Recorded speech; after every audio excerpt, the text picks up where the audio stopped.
Hope you all will be in best of your health and spirits.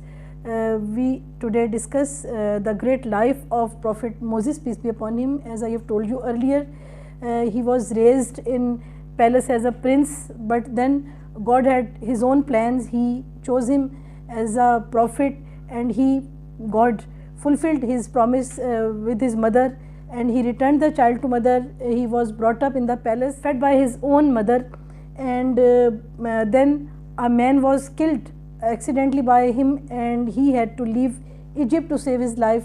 He went to Midian, where he got married, and he completed his family. After completing 10 years, he again left from Midian to Egypt, his hometown. On the way, he saw fire. Now we will learn what will happen then, and how Prophet Moses competed with magicians and Pharaoh at the time.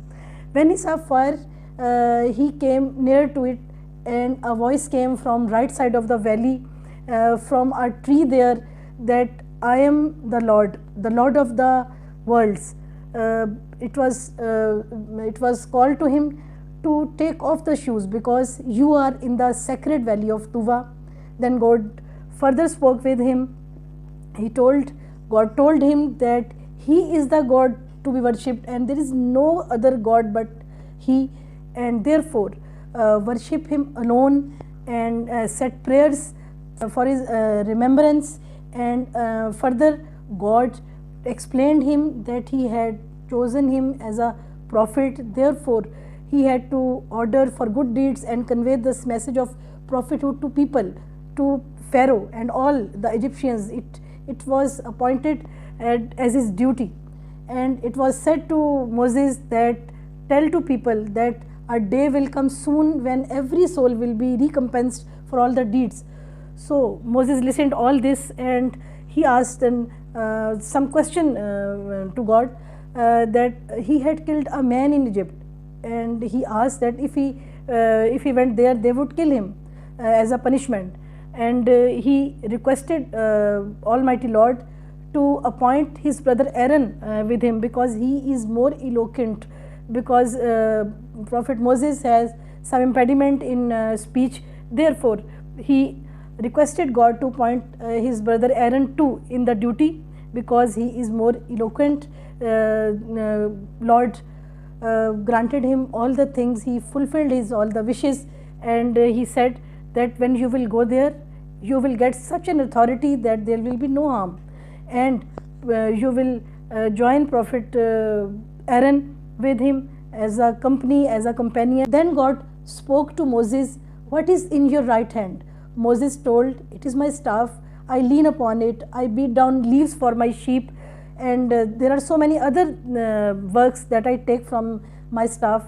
Then God commanded him to throw it on the ground. When Moses threw it on the ground, it turned into a serpent. Moses was so much fearful on seeing this that he ran away and didn't look back. Then God again asked Moses, don't fear, and come again here and hold this serpent again. It will turn into a staff again. When Moses hold it, it was turned into his staff, and he was contented.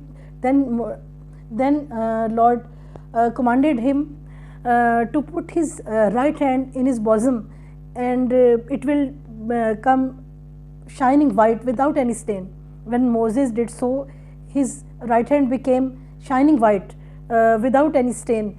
And then God asked him to put the hand back on your side, on your chest, and you will get free from all fear. And when he did so, he was perfectly peaceful, and all fear disappeared. So these are the two signs God said, and you have to show it to Pharaoh as a proof of your prophethood. So both Moses and Aaron, may peace be upon them, went to the palace of Pharaoh and asked him to worship God alone, and he is not the God, and there is no partner, no one equal to God. Then Pharaoh asked him, who is your Lord? Who is the Lord of the worlds?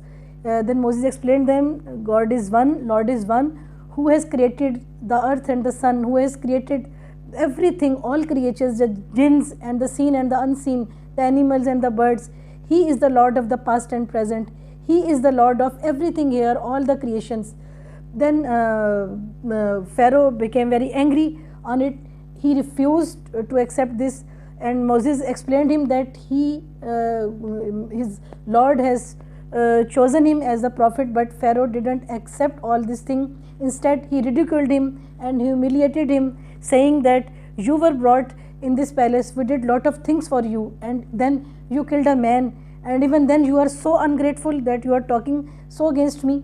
Then Moses replied softly that I was brought up in the palace because I couldn't live with my family at that time because of your cruel order of killing all the baby boys. And I was given then by my Lord wisdom, and God chose me as a prophet, and He has commanded me to convey this message to you. Then Pharaoh clearly refused to accept him as a prophet and anything. He, on the other hand, said that if you will not accept me as God, I will imprison you. That's all for today. Inshallah, we will continue in the next lecture. Goodbye.